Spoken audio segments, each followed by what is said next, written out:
Today we are just trying. I am trying to pour my tea. I put milk in a cup, I put sugar, and I put whiskey. I'm trying to pour my tea. What are you trying today? Good morning or good afternoon. I don't know what It's time is night. it in your place. It's It's night. night. Tell me What are good you doing night. up? I slept Yeah. for 4 hours in the afternoon because it's so dang hot here that you can't even be awake. You just have to go to sleep. Hey, No, what I, I'm no, what just I it was I'm so hot that I went ahead and just laid down to take a nap, but the air conditioning was on really, really nicely, and I had like a great, wonderful blanket. I just ended up sleeping 4 hours. So I just figured okay. maybe my body needed to sleep. Why Yeah, fight it, I right? you tried it, yes, and you succeeded. I'm Hmm. I'm seeing Mark is online. I'm not sure if he'd like to join us, but let's not push him just yet because we've agreed on Friday. And I'm Yes. trying to survive. I'm trying to survive rather than live my life. Can you just relate to that? Yeah, there's actually a difference between surviving and living. Surviving just means that you're just getting through stuff, but living means that there's some joy in it. And sometimes I feel like I'm just surviving. Like it's weird that you would use those two words together because this one therapist I go see here in Dallas, she'll ask me, so surviving or living? I go, I'm surviving. And then I recount some different things that I'm dealing with. She goes, you have a remarkable way of just kind of getting through things. I go, well, I've been trying. So, I mean, with the heat, there's construction all over, there's dust everywhere, there are tires people are getting flat tires, there's a lot of nails in the parking lot, and just, I broke a crown off that I have to go get fixed. There's just a lot of stuff to deal with. But I'm trying. Good, because we have to fight our way out of horrible situations. We have to get back and live and build bridges, which we discussed just with Mark a week ago, and Hmm. find hope in life. Yes, I agree. This tea is great. I I have I usually don't put whiskey in tea. I usually put it in coffee, but this is some Whiskey kind of and tea. Irish. I mentioned the other that I accidentally mixed two. Ever tried that? Well, this is the first time I think I'm trying it. I had some kind of it's some sort of like Irish breakfast tea that I made, and I was going to turn it into iced tea, and it was just on my stove. And then I had some half and half, so it's like half cream, half milk. And then I have a bottle of Maker's Mark that's just about finished. So when I came to the kitchen to get my water, I looked at that, and you had said you're going to drink tea, and I thought I'm going to drink tea. Well, So, because in the US you don't drink tea too much. You're on the coffee mostly, but here in the rest of the world we like tea. We chai. We call it chai in Russia. So I have it like I brew it in the morning and I forgot about that. And then somehow I was at my table and I see the color of my tea changed to like really nice, amber wood. I don't know what call it, very much to what whiskey has. And I thought, what if mhm, I mixed it? So I mixed it and I liked it. And then I Googled it and I see that people do that all the time. right, because I mean, you can't trust that what you're doing is okay. We have to always Of check course. to see if. No, no, No, I mean, I absolutely. I agree. No, I agree. The other thing is that in the South, in the southern states, like Texas is not. It's part of the South because it's south of the Mason-Dixon line. But I'm saying, when they did the Civil War. But in the South, iced tea is drunk all the time, and sweet tea is drunk all the time. And I think I had mentioned somewhere, I don't know, a week or so ago that when girls in the South are standing around, they see a nice looking guy walk by, they'll say, well, there's a nice, tall, sweet uh, glass of tea, or he's a tall glass of sweet tea. So sweet tea with a lot of sugar in it on ice is drunk. People drink it all the time in the South, and also with barbecue, and also with like fried chicken, and on picnics, people will bring iced tea. Mm. Now, hot Yeah. tea is more like a British thing, and like and Americans drink a lot of coffee. But I don't even know anybody that drinks hot tea. Oh, I do it all the time. We don't drink cold tea in the rest of the world. Hey, Hmm. speaking of whiskey again, I can't stop thinking about that because yesterday I've tried the first time in my life, for the first time, I tried Chinese whiskey. I don't think it's a good Well, idea to use the expensive stuff, expensive whiskey, I mean, and mix it with tea because the the Irish or Scotch they would be appalled because you no, don't I'm have to appalled. mix it. No, Really? I'm a Texan. You have spent money. You go to work and you work and you trade your life for money, and then you gave that money for Chinese whiskey. Like, I would say that's ridiculous. If you're going to buy But you've whiskey, never tried it, and I've tried it for the first time. yeah, I Apparently, don't they want to do try it. it. You don't wanna, but maybe you will one day. And No, I will then, never. at the I will moment, you don't never. want to try it, or you No, I don't never want say to try it. never. Never say never, I because just you know said it. how it goes. No, if we go to Albuquerque and meet up with Michael, and if Ralphie Boy, he lives north of Portland in Washington State. He's a really great guy. He's a new subscriber. Ralphie Boy always thinks I drink too much coffee, but if we meet up in Albuquerque and you had Chinese whiskey, we would all push you over. You'd be sitting there at the table, and we would all just take turns shoving you and making you fall out of your chair and asking you, what the H are you doing with the bottle of Chinese whiskey? And you would say, let's just try it. I mean, suppose you go to London and suppose Tony Carnes is there and you say, Tony, look, I have Chinese whiskey. He would go, are you insane? Why would you do that? Like, No, why would seriously. you? I told you that that was the first time I came across Chinese whiskey. I didn't know such thing exists. But I had a lady friend who she was Chinese, and I remember we spoke about something. I told her, "Here, try it. That's Chinese." She said, "I don't trust Chinese stuff from China," and she Oh, was heck no. Chinese.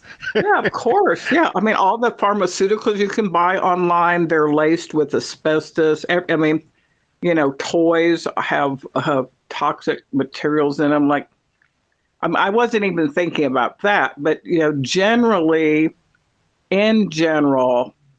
I would say, where Istanbul, Turkey is. Yes, Generally, I do. I don't like to do things east of Istanbul, but I But would go maybe to, you will like it one day. no, I'm never going to go to China. I'm never going to go to Japan. I will go to St. Petersburg, but You're I so am just subjective. trying. What? Well, for some it might be fine, for others not so much. I mean, it is so subjective.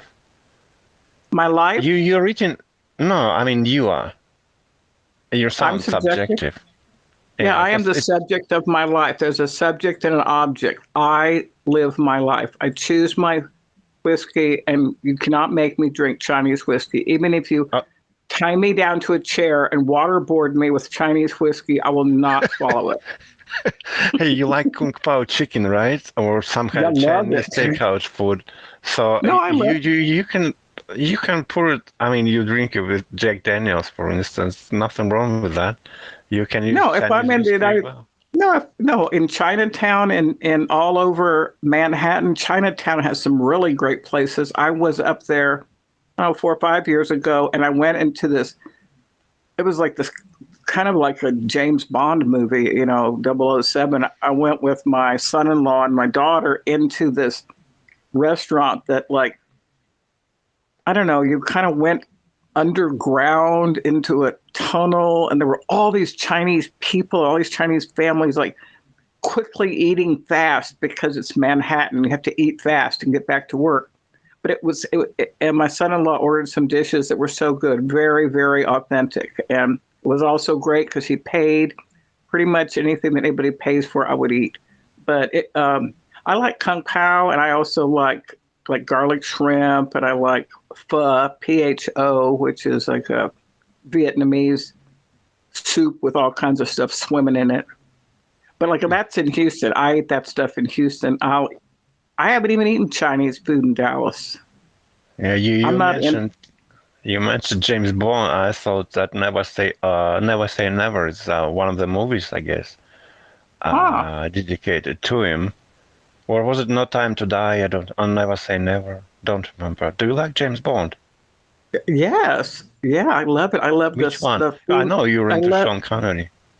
I love the I like the one that's set in Topkapi Sarai. They I love that one. I also like the music to From Russia with Love and Goldfinger, da da da da. And there's a guy petting a cat. Yeah, I like all that. You know, if someone You said, said "Let's go see a Kadi Sarai. James What was the first you said? Kadi Sarai. Topkap Topkapi Sarai," so Sarai means palace, and it's Uh-huh. on the tip of the Bosphorus, and it's the Sultan's palace where he had his harems and his women and his kitchens and some of the like hundreds and hundreds of cooks to feed the whole palace. It's a wonderful place to visit. It has one of the most spectacular views of the Bosphorus, and you can see ships coming and going. And there's a harem there where if you're a sultan, you can have as many women as you want. It's in And then Istanbul, right? it's in Istanbul. And it's why are we talking about this? Oh yeah, Topkapi Sarai. So some thieves steal a diamond that is in the museum. And I think the story of the James Bond movie is like trying to find the thieves. And they're jumping off buildings and they're jumping in sports cars. And I don't know. I don't know. I don't know if Ursula Andress was in that or who was in that, but like a really beautiful woman and fast cars, and it was great. If you asked me to like, if you said, okay, you can either have Chinese whiskey or you're gonna have to rewatch some James Bond films, but which one would you do? I would say I'm gonna rewatch James Bond films. What about you? Would you want to re-watch some of your favorite movies, or would you rather have something that you really don't like octopus soup? I've never There's tried a octopus soup. Oh, maybe I'll yeah, like and it those if I yeah, do. they have those little the tentacles have little suckers on them, and when they touch your tongue, it's disgusting. I I don't was know. What do once you in think about eating octopuses? well, there was a woman in a James Bond film, and her name was Octopussy, but we're not going to go there. I'm just going to say I was in Mexico City once, a long Did time you? ago, Okay. and they they had this. No, I was in Acapulco. No, I don't know where I was. Mexico City, yeah. I don't know, somewhere in Mexico. And I went into this restaurant, and we asked the waitress, like, what do people order the most of? Like, what's your best dish? It wasn't an expensive place. They go, oh, the seven C's, SEAS. I go, okay, well, bring that. So they brought it, and what it was a soup that had everything that they didn't want just cut up in it. There was like little pieces of fish and little pieces of octopus leg, and there was like not even a full shrimp, like just a portion of shrimp. It wasn't a specialty. It was just something they tried to sell everybody all the time to get rid of their their odds and ends that were like left over. But if you put enough hot sauce on it, and I think we had some Mexican beers. If you drank enough beer and put enough hot sauce in it, you sort of felt like maybe it was good. I've never had an issue eating octopus because I've never tried to eat it, but you said that you love Greece and you've been to Greece in your Yeah. student years, but I think that eating octopus for Greeks is a totally normal thing to do. But you're being Oh, well, American now, you're like freaking out while trying to eat it. I don't know no, I why. am not an American. I am a Texan. There's a big difference. There's another person who might be subscribing, somebody I'm kind of trying to pressure in. His name is Jonas, and he is originally from Morocco. I think his father was Moroccan and his mother was Netherlands or something. He lives in Dusseldorf. And he was once on a business. Oh, this was somebody that you told me he wasn't a real person, that you thought he was a drug dealer because he spoke Arabic, French, English, Turkish, and German. And anyhow, so he kind of disappeared for a year and a half. I don't, that sounds suspicious, but he's back. And before the pandemic, he had gone on a quote unquote business trip somewhere into Africa. And he was on the coast after his business was done, whatever that meant. He was on the coast with some friends, and they were grilling octopus on the beach on an open fire and just sitting around in their bathing suits, being guys, you know. Mm-hmm. Well,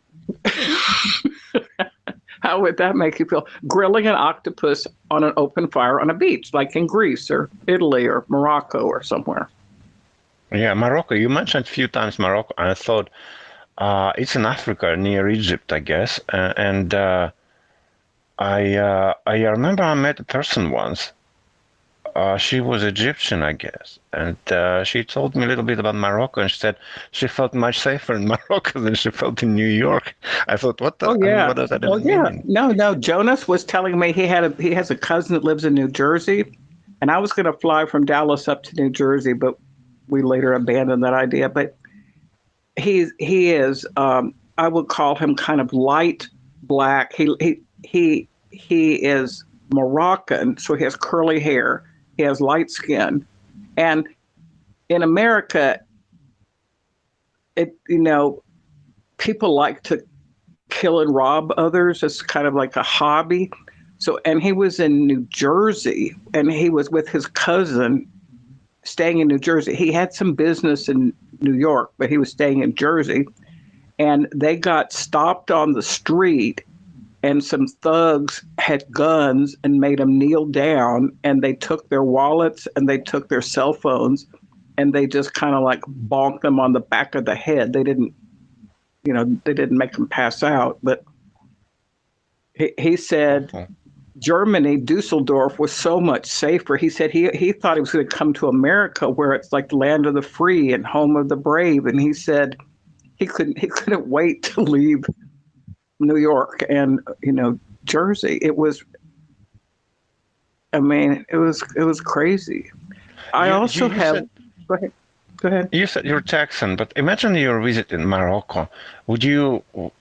You look American. You are American. You act very American. Would you still be calling yourself a Texan, or maybe you even wear clothes with the American flag on you? No. When I travel in the Middle East, people think I'm Middle Eastern because I don't have dark hair now, but I like to wear a scarf, not like Muslim women, but like it's kind of like a gypsy, tie my hair back in a scarf and gold earrings, and I have green eyes, and I'm tall, and I have a lot of scarves, and like I can pass for Middle Eastern. You have a lot of scars? Yeah, I collect scarves from around the world, and I like to put them on dresses, or I like to wear them with blue jeans, or I like to tie my hair up in them, I have like lots of scarves. No, I'm just thinking, I'm trying to imagine your appearance, and what you've just described. I couldn't tell you apart from any Arab woman if I met you in Morocco. No, I'm saying, no, Arabs that are married and have to wear their whole body covered, only their eyes showing. That's one kind of like covered woman. But in general, modern Moroccans and modern Turks and modern people in like Algeria or Aleppo or something. The modern ones will just wear like a scarf kind of tied back, and they'll wear jewelry, and they might have nail polish. They wouldn't be wearing blue jeans, but modern women living in Middle Eastern countries, they also can look Italians. So I just know that when my daughter went to Morocco after she finished medical school, she was with some of her she was traveling with another girlfriend, and she was traveling with their boyfriends met them from Dallas. They were all in medical school together. So the boyfriends came to Morocco, and they took a camel ride into the desert, and they slept under tents. They went to markets with like local tour guides, and she looked Moroccan because she has dark hair and she has dark eyes. And when she puts a scarf that only shows her eyes, like it'd be a colorful scarf, she could look Moroccan. Mm. But I would like to actually, I mean, if we weren't in all the problems we have in the world, I don't know if it's that safe to travel, but No, I mean, I've already been. No, say. I don't know, I was saying that there's a lot of places, and there's a lot of things in Morocco that I would like to see. I would also like to see Tunisia and also Andalusia in Spain, and then I want to go to St. Petersburg. So what are on your travel lists if money and time were no object? You want to go to Albuquerque and eat pizza with Michael. What else? Somehow I can't stop thinking about Siberia, however weird that may sound, because if I have like perpetual source of energy, some kind of like portable kind of nuclear reactor, I would have gone to like the most remote area in the taiga. Taiga is like a jungle only in Siberia, like thick wood where nobody walks except for bears and wolves, no people at all. And I would have lived there. But if I have a wife, because if you're alone, you're like a monk. You can live whatever you want if you're a man.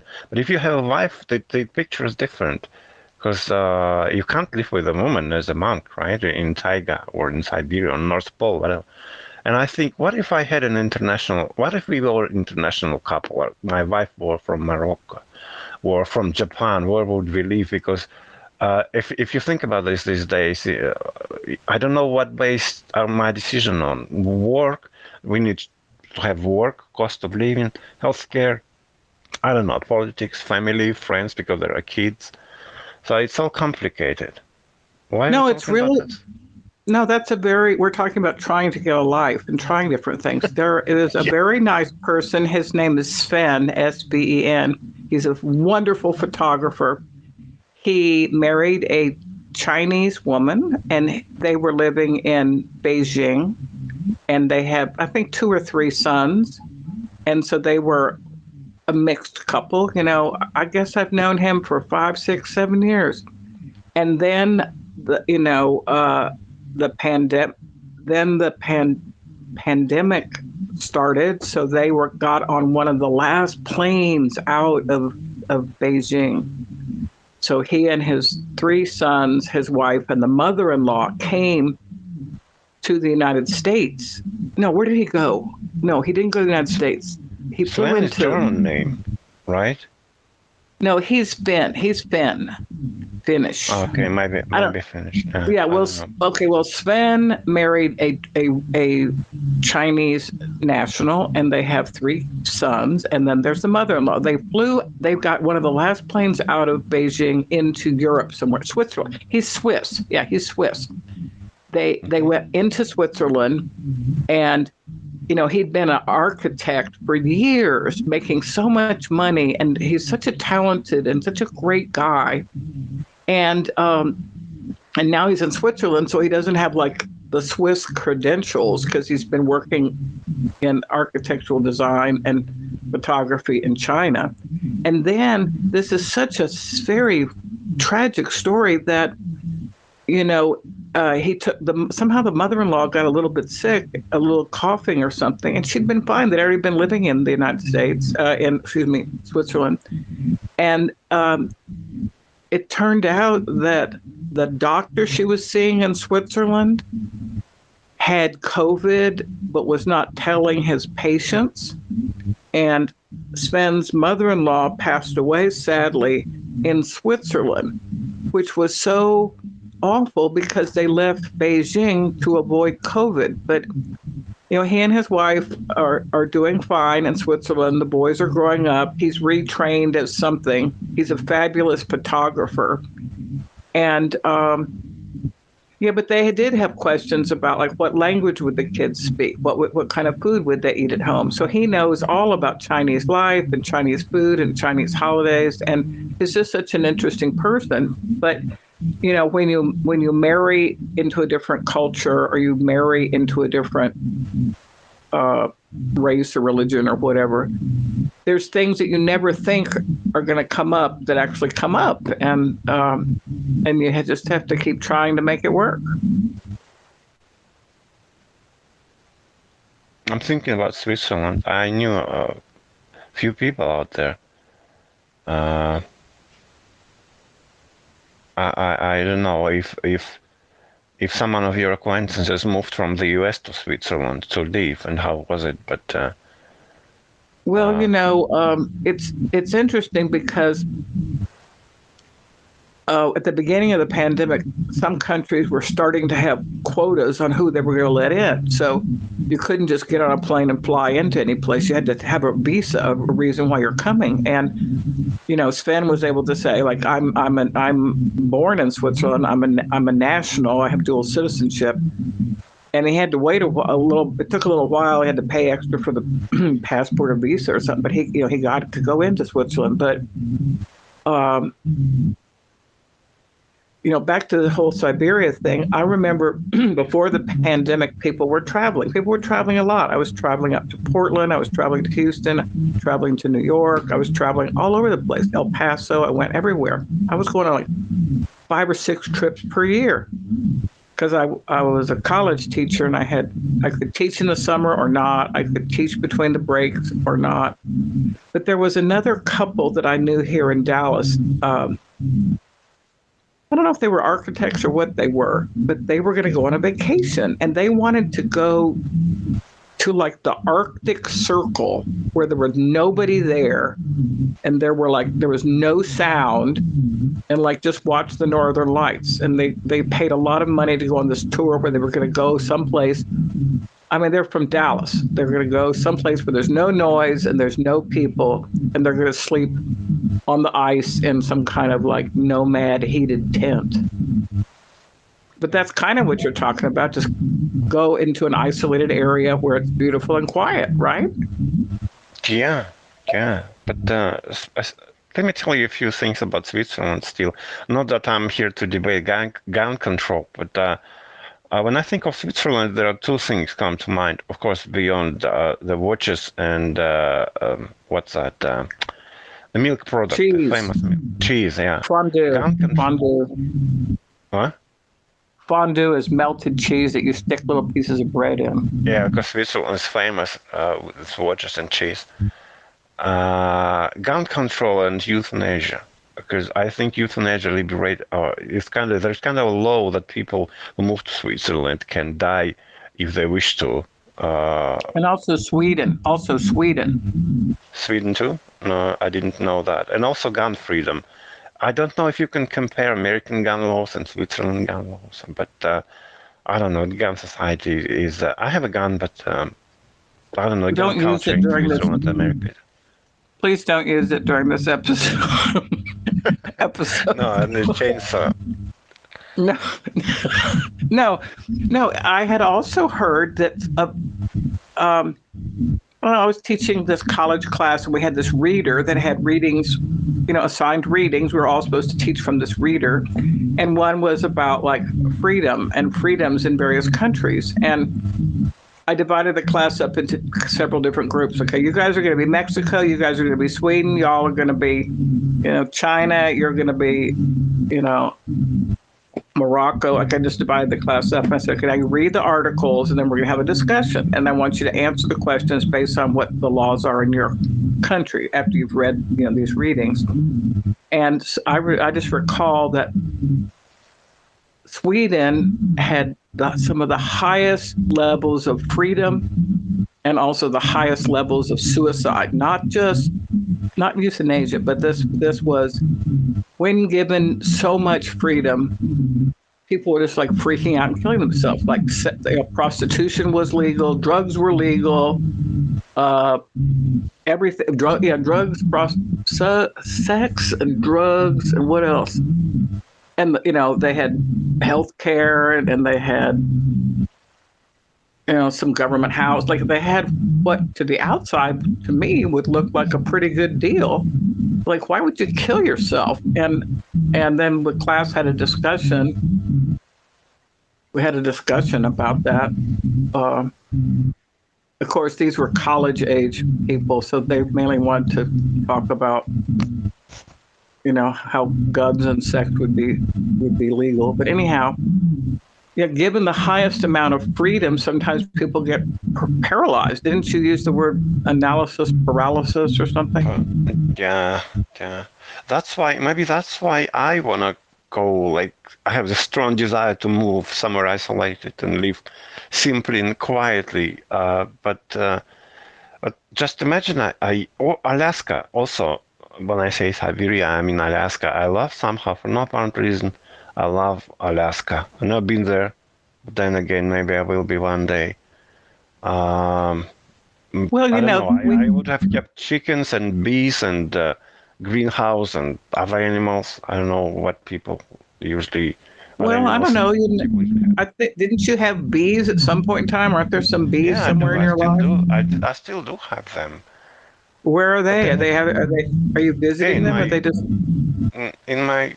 Absolutely, it's in my out of town house, like dacha. Yeah. But still, it's in the middle of civilization. There's 2 hours drive from Moscow. But then, if I've had bees somewhere like far away, where there's no people, wouldn't that be like much more cooler? Yeah, the bees would probably freeze. I don't know. I don't know. Lots of, I don't know, kind of bees. There's an expression in the South, like if you say, "Oh, she's real cute," or like they say she's the bee's knees, Knees. She's the bee's knees. It means like, oh, she's like so cute. Like he's a tall sip of never heard that. Sweet tea. When you never hear it because you're not in the South, or there's no Southern country girls around you, are there? No, but I thought you live in some kind of a pretty sleepy little lake community. What? No, I'm saying in the South. In the South, that means all the states that are south of the Mason-Dixon line at the time of the Civil War. That means Alabama, Mississippi, Louisiana. That whole area, the Deep South, have some expressions that still are used today in 2023. So, Yeah. Well, anyhow. Let's forget about that escapism. How do you call that when you want to move to far away? Escapism is an illusion, like any other illusions. It's a fantasy. No, I think you can escape. I think you are afraid. You are afraid of being, because right now you have health care, you have a retirement account, I don't know if you call it a pension or whatever, and it's very scary to leave a stable situation to something unknown. I'm not mocking you. I'm just saying that. I just always move from place to place to place. So I'm like used to not being tied to one place for very long. Maybe because you're moving so often, because maybe because you're not content with yourself, and maybe so am I. I'm not content with myself, and when I think of moving far away from civilization, maybe I'm looking for something to forgive myself for. I don't know, made peace with past. So I don't know, with my past selves. and to be Yeah, alone no, and yeah. Well, like people go on retreats, but for me, I I don't like being an adult. So to be an adult full-time professor, you have to keep office hours, you have to go to department meetings, you have to publish, you have to spend hours and hours and hours of administrative time. And I never wanted to do that. I just wanted to teach. I wanted to design lessons and teach. So I'd teach here for 3 or 4 years, and I'd go switch someplace else and teach there for 2, 3 years. And I'd move over here and teach 2, 3 years. So the reason I kept moving around and moving around, this is the truth, wasn't because I actually now in some ways I regret it because I don't have like a huge retirement. I just have little pieces from here and little pieces from there because I was never at one place for 30 years. I was never at one place for 15 years. The longest I was ever at one job was like I think 4 years. And then I needed extra money. I would teach during the day, then I'd teach at night. So uh, a sense of restlessness is kind of built into who I am. But now that I'm a little bit older, it's very hard not to travel. Did you say you don't like being an adult? Yes, I don't. Yeah. What? I mean, what does? Let me rephrase that. What does being an adult mean to you? It means you do what you're supposed to do, you show up on time, and you check all the boxes. Yeah, but So then to be an age adult doesn't seem to be a reliable indicator here, because some people. No. I mean, what I mean is that, like, to be a real professor, I would have to dress professionally all the time. I couldn't dress casually. I would have to show up at everything on time. I'm always 10 minutes late. I would have to spend time in meetings. Like, you have to go to meetings. You have HR coming by. You have all these people that are surveying how you're doing, and you have to fill out surveys of how you're doing and how you're feeling. And do you feel anxious? Do you feel happy? Like, you had worked at home for a while, then you go back into the office, and everybody's surveying how you feel, and you just want them to leave you alone so you can do your work, right? Non-depressed people who are like me in no way. They may agree. Yeah. I don't know. But I think you're describing it as though being an adult is just actually constant, non-stop pain. For me, Well, I mean, I might want to. No, I'm just saying. I do not do well with authority. I've been free and independent most of my life. So if there's a boss who is a very controlling boss, I don't get along very well. If I have a boss, a supervisor, department chairman that leaves me alone and just lets me write my curriculum and teach my classes, they're not always breathing down my neck, I do fine. So I'm okay with classroom visits. The department chairman comes in, or they send in some mysterious observer to observe my class. I'm not against being observed. I'm not against being evaluated. But when I've been in jobs where the department chairman is ridiculous and just on my case all the time, I just move to a different school district. I don't like too much control. Somehow I segue to karma subject of karma. I don't know how to, but it just came up in my mind. Because good stuff happens to terrible people, and bad stuff happens to people who really don't deserve any of it. And I think, what's the reason of it? Could that be a karma or something? I don't know. Yeah, I mean, also could be COVID. Could be karma. No, I mean,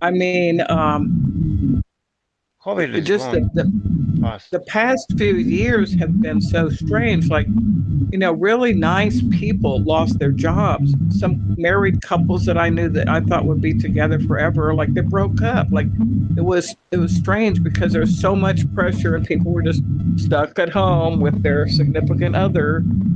So I have this feeling that if you go off someplace to be by yourself, and even if you have like a wife or whatever, you may not even like what you find. because now you're distracted from yourself because you have work, you have commuting, and you're going to go buy groceries, you're going to put gas in the car. And you imagine that just being by yourself with your wife and your animals and your flower garden would be great. Like, what if it's just like being trapped during COVID? I don't know. I hear satellite interference. Is someone listening into our conversation? Yeah, I don't know. Maybe Mark joined us. Let me see. Mark, you there? Oh, nope. We are alone. You Are know, we? 2 days ago, 2 days ago, I had this feeling like it's not happening, or maybe like it's happening but not with me. It felt like I'm not in a real life. And then the day after, I read that that could be a symptom of schizophrenia. That really freaked me out. No, I no, thought, it's not schizophrenia. Schizophrenia is a term that means no contact with reality, unable to hold a job, unable to complete simple tasks. You have some dissociative reactions and you have maybe some long-term COVID, but you don't have schizophrenia. but that felt really weird. I never experienced that before. If you But say I feel really skitsy, that's like a slang expression, or like you feel real. What was the feeling that you had? Like you'd had the situation before? What was it? What is that weird sound? yeah, the vibe. Maybe it's my That was phone. an egg on your side. There's an egg on my side. I What? thought that's what it was. Tell me what the expression is again. What expression? You said this situation that you found yourself in, you Ah, yeah, looked it up. that was not an expression. That was, it felt like things around me weren't real. As though weren't me. I don't know how to describe this, but Oh, yeah, okay. like my body and surroundings like is something different from what I usually uh, am. I don't know how to explain that, and Okay, maybe I didn't have enough sleep.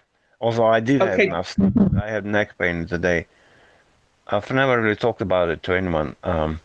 okay, well, now you're talking about it to 81 people, 81 subscribers. And I wasn't Hi even there, high subscribers. or something. No, no. Now, you know how you have a dream? Let me try to explain Yeah, it like something like this. that. Imagine that you're dreaming, and sometimes you are the person walking around in the dream. Like you're in the dream and you're walking around at a grocery store and you're looking for cheese and you're just walking around and you're talking to a clerk about cheese. Other dreams, you are viewing the dream. Like you're asleep, you're laying in your bed, but you are watching yourself walk around and go talk to the girl about cheese. So that disassociated self is kind of looking down on the actor who's walking around the dream. Was it a kind of disassociation like that? You were watching yourself, but it didn't really seem to be you. Mm-hmm. That's Yeah, why it's so weird. that would be called a dissociative reaction. So something in that setting triggered in you a defense mechanism that caused you to like blip into that state. Yeah, So I like, wish were I you just knew. at your house, or were you in the car, or were you in eating a salad? Like, think about the place that you were in. Is there anything about that place that could have triggered some unconscious memory? I don't know. Did you ever experience it yourself? Oh yeah, So I what does it make you think? I'm not allowed to discuss it on air, but quite often I'm doing something and like I can't talk about it. I have a lot of disassociated experiences where I don't feel like I'm in my body, but I'm just kind of like sort of watching or just kind of there. Yeah, it's like you have a beauty filter or something, or some kind of other filter on your eyes, because you're watching, but it's not you who's watching. You just stare at stuff, and it's still the same, but Yeah. it's not like Yes. you're looking at everything through, or maybe it is like you're looking at everything through other people's eyes. Yeah. Uh, Yeah. And also I think with a lot of the movies that we see and Netflix shows and all the feed that comes on our phones, people suggesting different things, we didn't know that they knew what we were thinking. All this kind of invasion of technology in our life, I think, has increased those sort of occurrences. Like I think it's called hypnagogic. Hypnagogic. It's kind of a state, not completely asleep, not completely awake. So about an hour ago, I was just laying down, but I wasn't sleepy because I already slept for like 4 hours. And then I got up and I ate some dinner, and then I was like puttering around, and then I was sort of laid down again, and the air conditioning was really, really good. And I was sort of dozing off to sleep. But in my sleep, I was reading an email from this certain person. And then in the email, it was saying, like, oh, I've been kind of thinking about you. And I kind of lost your email address, but I found it again. And like, and then I like suddenly woke up and I couldn't tell if that was a real email that I had received or if it was a dream. I couldn't tell what it was. And it took me a while before I figured out that I'm myself and I was just laying on my bed and I was just kind of quasi dreaming, but I wasn't asleep. It was just dozing, I guess you call it, dozing off. yeah, yeah. I like how you say it took you a while because you put the age first instead of saying it took you a while. You said a while. Like what? Usually, I don't know who said that. I've heard that before. Took me Uh, a while. no, no. The way you said it, while or what? Because what is usually how to pronounce, but you say what? Not you. But, anyway, ignore that. I think that you mentioned technology, and maybe that's what is to be blamed for our hardships in the modern world. I thought technology also helps a lot. Like imagine Oh, it that, does. like cheap solar batteries. If I move to Siberia, but Siberia lots of pretty sunlight. By the way, also it's cold, but it's also sunny.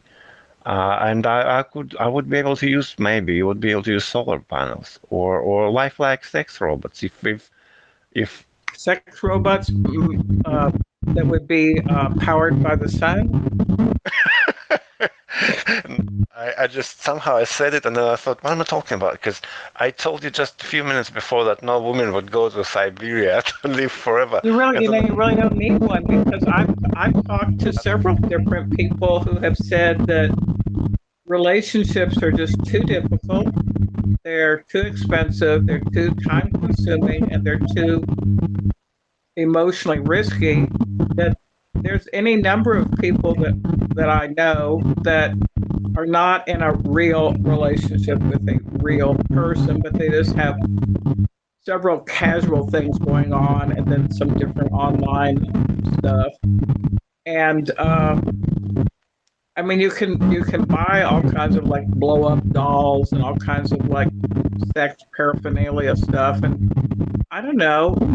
I don't think it's I don't think it's as strange as we might think it is. Like it sounds like very weird taboo stuff to talk about, but we've got self-driving cars and we have these smart houses. You walk in and you clap your hands and the oven is turned on and the music plays. Or I don't know. I mean, a lot of young couples that are in their 30s that have money, you know, they set some buttons and the coffee's ready in the morning, and then they just walk into a room and touch a button, and the music they programmed just came on. I mean, within one generation, from my generation to my daughter's generations, all this stuff is there, and these are not very unusual things that I'm talking about.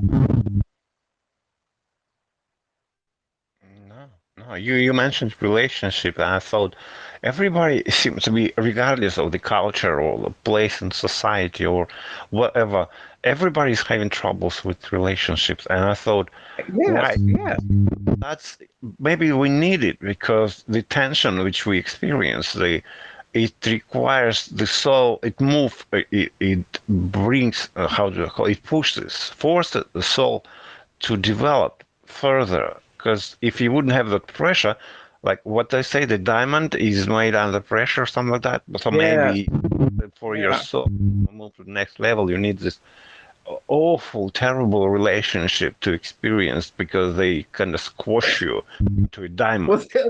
the other thing is, a lot of people don't really have to go looking very far because they're already in a relationship like that. And I know some couples here in Dallas. They keep breaking up, but then they're together. And they keep breaking up, but then they're together. Or I don't know, just sometimes just sticking with it. There's something kind of noble about sticking with it. Like I'm not into sticking with it. I'm into like drop and roll. Like what do you say? Cut the bait, cut the bait. Like just I'm out of here. But that's me. Yeah. But Well, Michael, who's already told us online, Michael, one of our subscribers in Albuquerque, says that his relationship with his wife is great. She works all day, he works at night. She doesn't allow him to choose his own clothes, and he can only choose his socks and underwear, and that they are very happily married. So those are some tips. I mean, maybe your life would be better if you worked when your wife's not around and she works when you're not around, and you don't choose your own clothes. You put your clothes out. Would that make you happy? I don't choose my own clothes. I don't understand the idea. I uh, I always choose my own. I know. I Anyway, mean, I, yeah, I don't know. I don't know. I mean, also I've heard that in China, like the economy is so driven towards work and production, and the cost of living in a good city or something where the jobs are. A lot of people can't get married because they can't afford a house or apartment for their bride. So they just live in these little pods where they go sleep in a little pod, and that way they don't have to commute to work. And then they just have a little TV screen where they can watch Netflix or pornography or whatever they want. And it's very hard in Japan, some of the big cities, for men and women or they don't have any time to date, and they don't have any time to socialize, and they can't go home to wherever their family is, and they just live these little bizarro lives in these pods where they sleep in these little pods. They've but started those in Manhattan too. yeah, that's what I was gonna say. That same applies to the U.S. It seems like I mean the marriage, because it seems like as time has gone on, marriage has become less and less appealing. People are not getting married anymore. Men even, I don't know, Yes, do yes.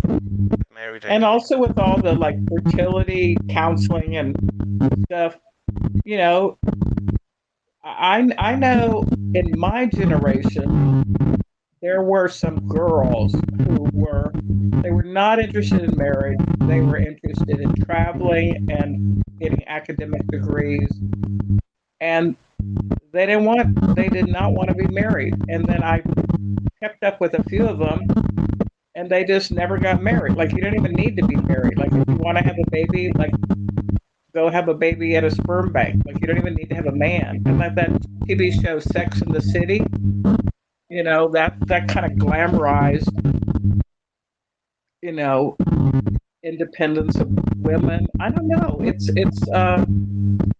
It's very weird. It's very weird. But this is not like science fiction. We're talking about this is the way it is. I mean, I there's plenty of like a lot of lesbian couples and gay couples that I know. They have adopted kids or they have a surrogate mother to have the baby, and they don't want to take off from work. They just find some guy's sperm at a sperm bank. Like, okay, number 104 looks good. He's got blonde hair and he's an accountant, and I like his shoe size. Let's let him be the sperm donor. So, they never actually get together with a man. They just go to a clinic and pay,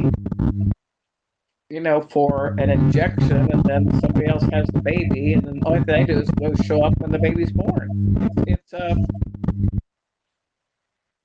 I mean, I had another friend, like supposedly in the Catholic faith, supposedly artificial birth control is still forbidden, and all this artificial insemination, all that stuff is supposedly taboo. But I know somebody 2 years ago, the daughter couldn't get pregnant. She was married.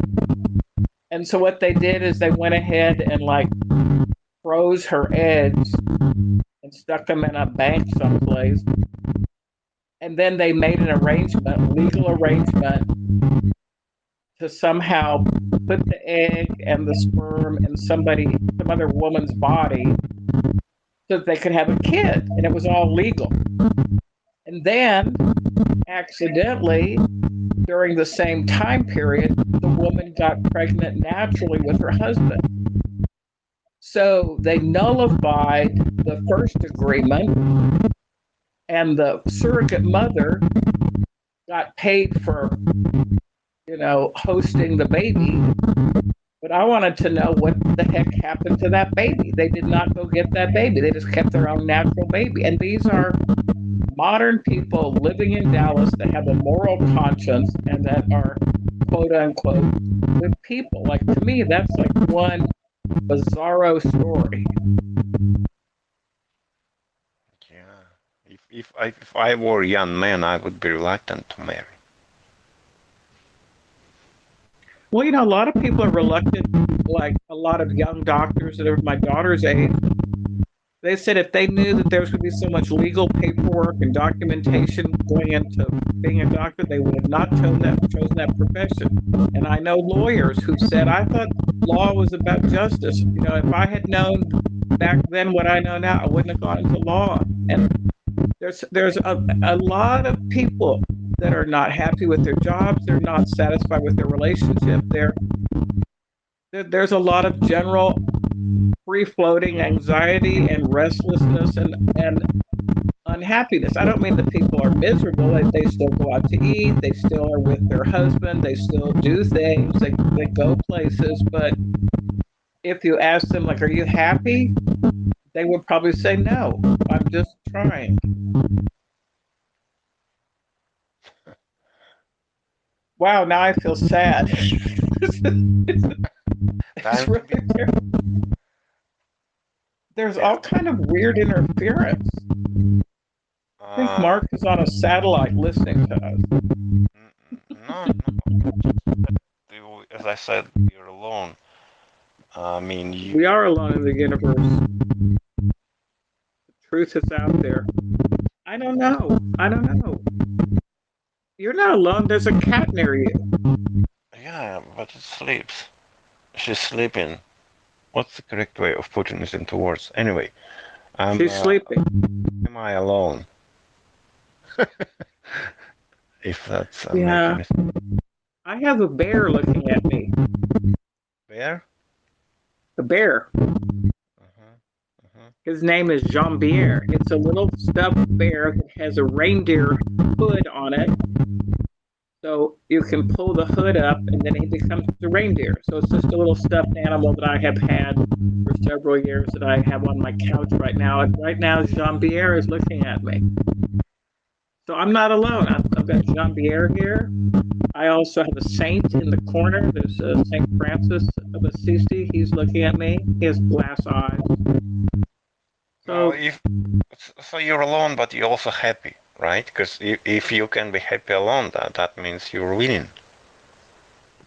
I do feel pretty good. Yeah, and also I have a friend who is going to help me break in a brand new bottle of Maker's Mark. I'm finishing up one bottle. I mean, it's lasted a long time. I know it sounds like I'm an alcoholic, and I know that Ralphie Boy thinks I drink too much coffee, but No, no, it makes I me can. happy. Because when somebody thinks I'm alone, I know I'm not because I have few imaginary friends and a bottle of Lafroig, 10 years old. I keep my own friends and my own rules, and I love it that way. Yeah, I agree. Well, Jaredin, the truck driving philosopher, I was in touch with him yesterday and today, and he is now a grandfather. His daughter had an early delivery, and the little boy was born, and his name is Winston, like Winston Churchill. So the little baby boy was born early, and then they flew him away from the mother and father up to Fargo, North Dakota, to an emergency ICU. I go, well, didn't the parents go? And Jaredin said, no. I mean, I cannot imagine you're just giving birth and like somebody else takes your kid and flies it away for like 2, 3 weeks. But this is the modern times we live in. But there's just all this new technology out there. But yeah, I guess I've just gotten used to over the years being alone and setting my own schedule and doing what I want to do. And I don't know. I've got a scene of winter in front of me. I have a painting of deep snowdrifts, and I have different things around me that kind of keep me company. I have my bell here. The bell is here, and this Friday we're going to talk to Mark Stevens about Blue Water Bridge. So there's so much to keep on living for.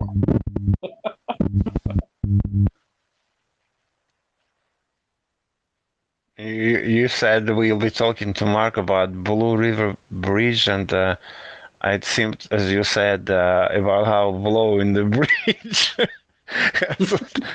I remember the picture when there was a Blue River Bridge. I just Yeah, and then there's the expression we'll cross that bridge when we get to it.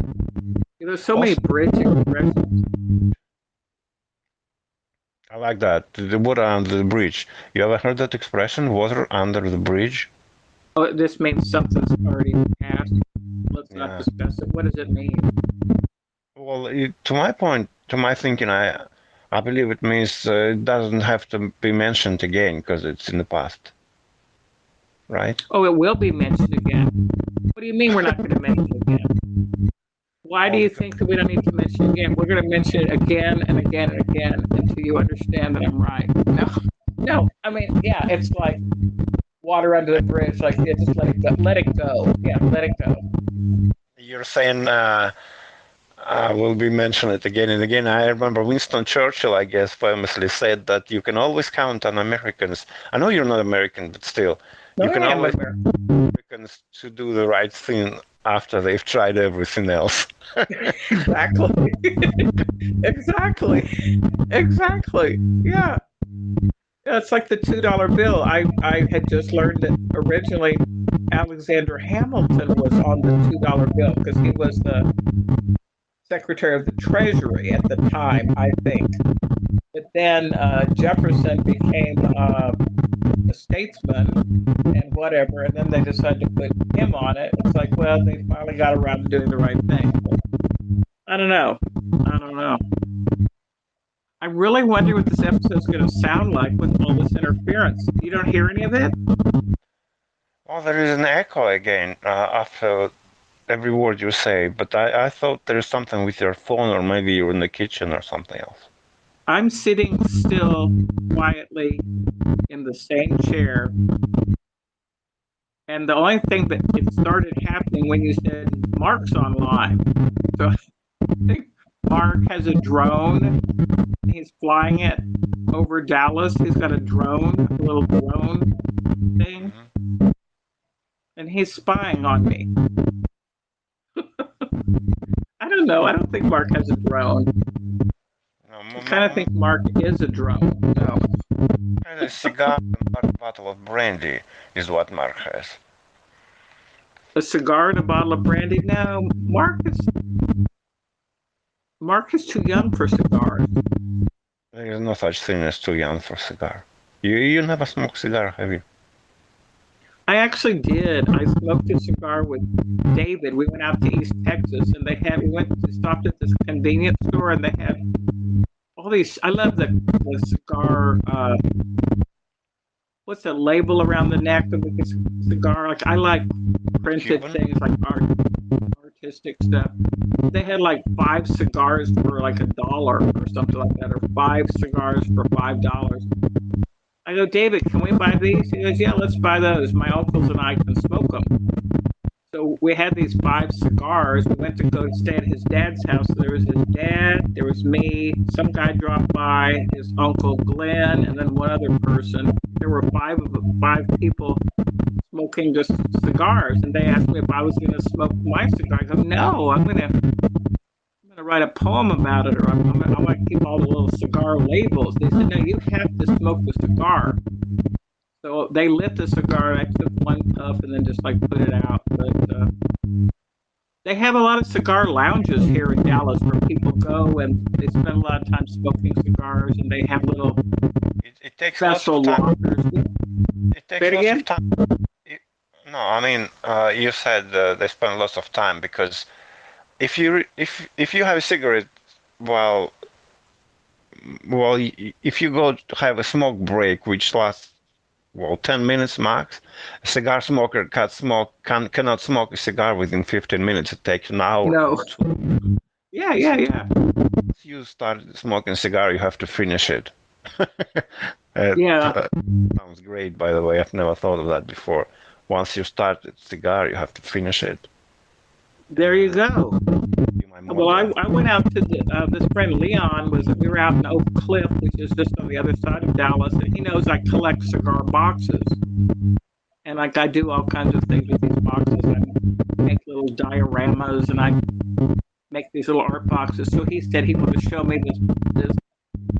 I guess it's called a humidor, the place where they store the cigars. So we went to the cigar store. It was amazing. It smelled so good. It smelled like brandy. And they also had a bar where you can order coffee or brandies, and they had these little wooden lockers where people would store their cigars that they bought, and they had these fabulous leather chairs. Like I wanted to be a man. Hard. Do you Is that know wrong? that Maker's Mark cigar? That I should don't be. know. I'm not sure. I guess we could take a cigar and pour Maker's Mark on it. I don't know. No, I there don't know should be. too much about cigars. I know that they make them in Cuba, Havana. Have you ever been to Cuba? Because it's I near have you. not been to Cuba, but Ever. the Do you wanna? Gypsy Kings are from Cuba. The song "Escúchame" is a Cuban song. If you want to visit Cuba, can you buy a ticket and go there? Yeah, you just get on a plane and go. Really? Because I don't have any visa to visit Cuba. I can buy a ticket anytime I want, and if it's free to go, free for you, I mean, to come in, and it's free for me, we can switch the location of our meet from London to Cuba. What's in Cuba? No, they have really old cars like from the '60s, and they have a lot of houses that are like I don't mind. pink and green, and they have a lot of dancing in the streets and amazing looking women and men, and people are drinking, and yeah, I like it. I think that You have to have a visa in order to go to Cuba. I think you have to have something to enter, Well, but the pass- you might have a problem because you're from like a not real popular area right now. I don't know. Right now I don't have my passport renewed. Because when I heard you were going to London, I kept thinking, why don't I get my passport renewed? I keep telling myself, why don't I get my passport renewed? One of my daughters told me, why don't we move to Italy. I go, why do we want to move to Italy? Why don't you just buy a house in Dallas? She goes, we like Italy. And she was telling me about some Americans that were just tired of the big cities in the United States. They're just going to move to Italy. And supposedly, if you have Italian ancestry, you can get in faster. And she was actually 80% serious looking up information about moving to Italy. But right now I don't have my passport's not renewed, and to go into Cuba, I think I have to apply for a visa. So you just fill out some papers, you tell them why you're going, and what would be the reason that I'm going. I'm going to go to meet a Russian to smoke a cigar. You think they would believe that? Pleasure. That's what they usually ask you at the entrance. Like, what's your purpose of your visit? Business or pleasure. You don't have to expand on it. Just say pleasure, and that will satisfy them. That will suffice. I can't write that. I'm a woman traveling alone. I'm writing down I'm going to Cuba to look for pleasure. Yeah, but that's what they ask you, and you have to answer. I don't know. Once I was in Houston, just going to San Antonio to visit my old uncle, and I had a scarf on my head, and I had earrings, and I kind of looked Middle Eastern. I didn't mean to. I just happened to be dressed that way, and I had a one-way ticket because my uncle was sick. They pulled me aside in customs. I'm in Houston. I'm an American. I have an American passport. I have an American driver's license. And I was just going to San Antonio on a 1-hour flight. They pulled me aside. They had a customs officer search me. They had a dog crawl around. They made me go into a little room where two women patted me down. And it's because I looked Middle Eastern, because I had a scarf and I had gold earrings on. You said Middle Eastern. I always thought, what's the point of the question of the business or pleasure when going through the custom or security or an airport? It's because maybe it's a test, because if you say pleasure, they know you're a terrorist. Yeah, who knows? It's terrible. It's really weird. Yeah, I think. I don't know. Like if I fill out a visa, just a why I'm going, I'll just say that. What would I say? Tourist. I'm a tourist, and I. No, like there is no to say either business or pleasure. There's not two boxes to check. There's specific questions they ask in the United States in the application. Specific questions? Yeah, I remember when I visited the U.S., the Boston, I guess, airport. What's that called? Boston. Customs. No. What's the Boston? Security. LAX?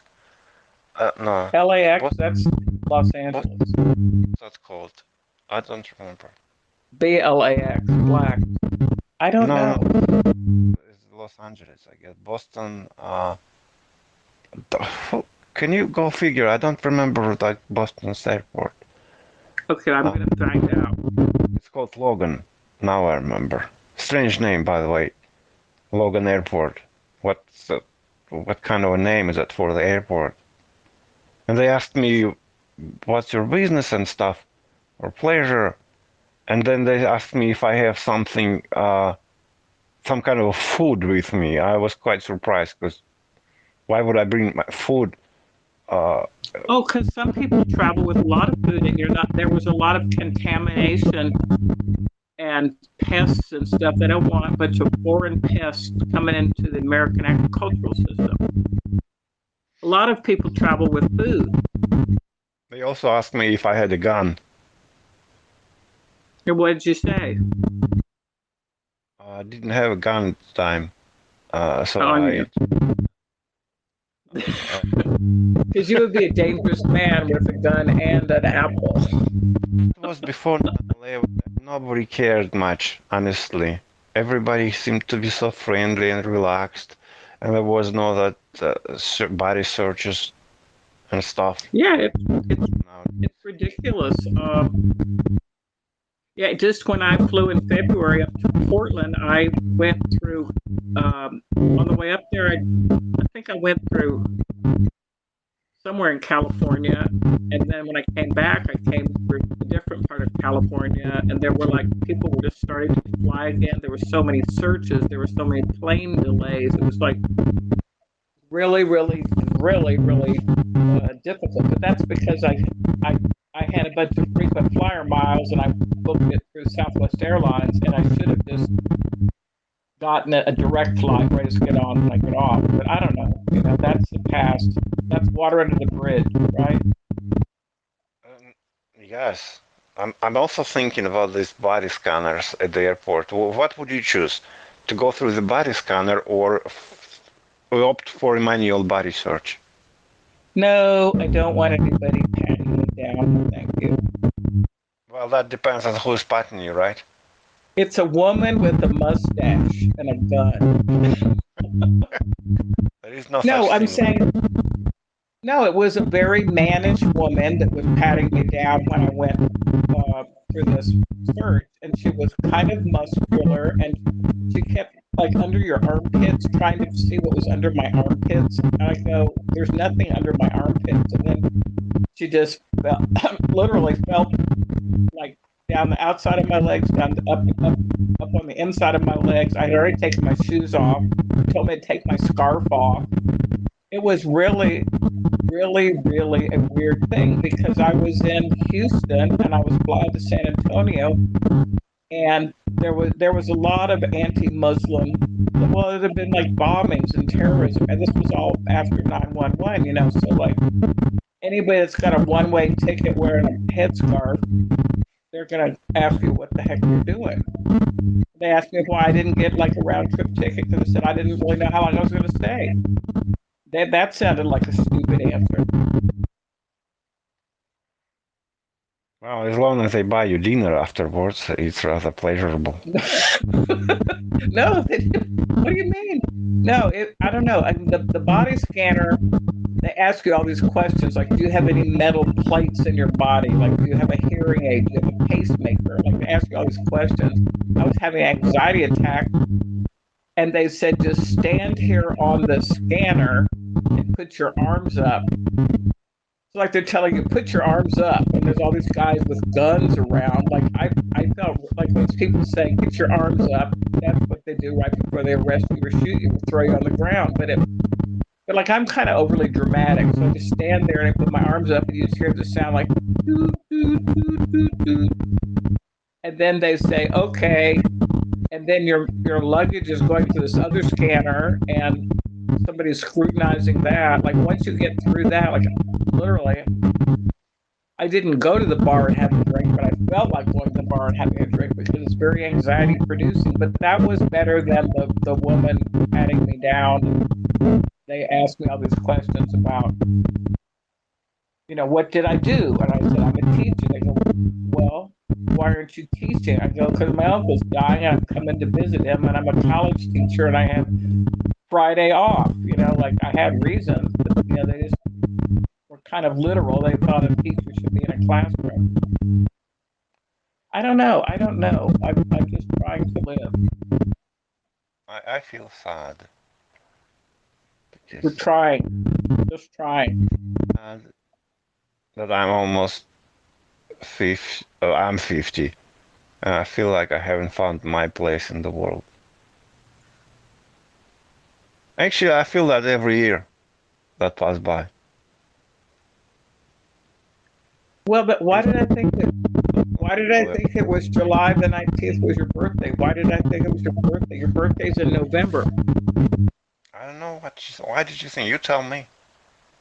I don't know. Maybe I wrote it down once wrong somewhere. I don't know. Maybe it's Mandela effect when lots of people think of something as being a fact, but it's not. Yeah, but I write stuff down all the time. I don't like to think of myself as making mistakes. So if Mark tells you, "Oh, by the way," on Friday, he'll say, "By the way, happy birthday." just just say thanks, thanks. No, I don't know. I don't know. I don't know.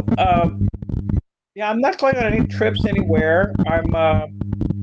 I have been invited to go to France, but like France is all messed up, and I'm not really so much in the mood to go to France. And you said that you've got a trip coming up to London. Maybe I Will it be should go. business or pleasure?